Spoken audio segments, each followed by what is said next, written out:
Eesti kõige rikkama erakonna, Vabaerakonna reitingud tõusid. Kas panite raha mängu? Ma ütleks, et Eesti võib-olla kõige säästlikuma erakonna, et meie kogu poliitika on olnud ikkagi selle pealt, et riigi valitsemise kulusid tuleb kokku hoida ja me oleme selles suhtes ise ka teed näidanud, oleme saadikutena kõige vähem kasutanud kuluhüvitisi, me oleme säästlikult käitunud selle rahaga, mida erakonnale antakse ja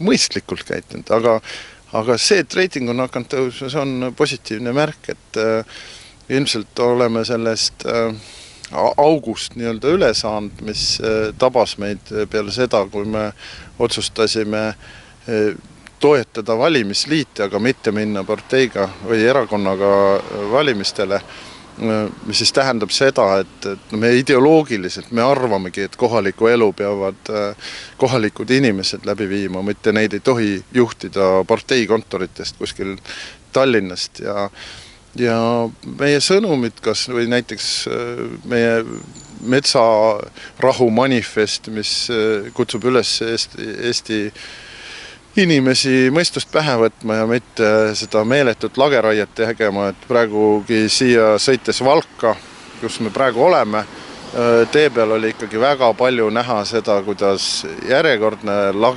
lageraie lank on tee kõrval püsti ja palgid sõidavad vuhinal siit kandist lihtsalt minema kuhugi.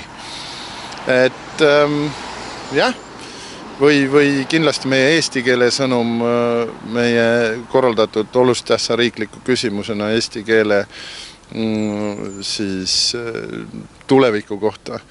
Ja meil on valminud majandusprogramm, võimalik, et mõned inimesed on suutnud ka sellega tutvuda, mis on väga mõistlik programm ja pakub lahendusi sellele, kuidas Eestit uues olukorras edasi pidada, aga sellises olukorras, kus me enam eurotoetusi ei saa või saame neid vähem.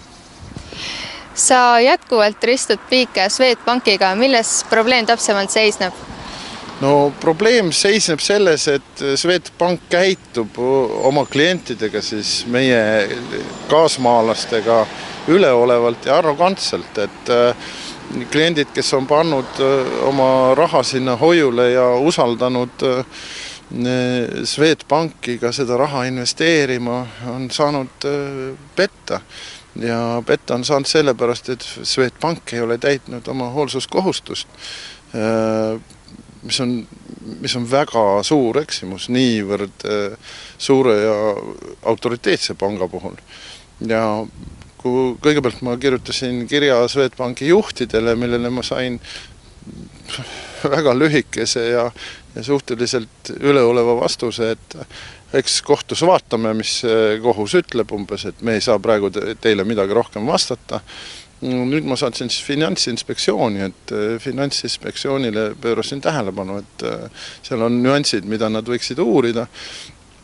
Ja kui siin Finantsinspektsioon näidisjuhtumitena mingid rahapesu asjades pane just Versopanga hiljuti kinni, et siis tahaks Finantsinspektsioonid ka näha seda,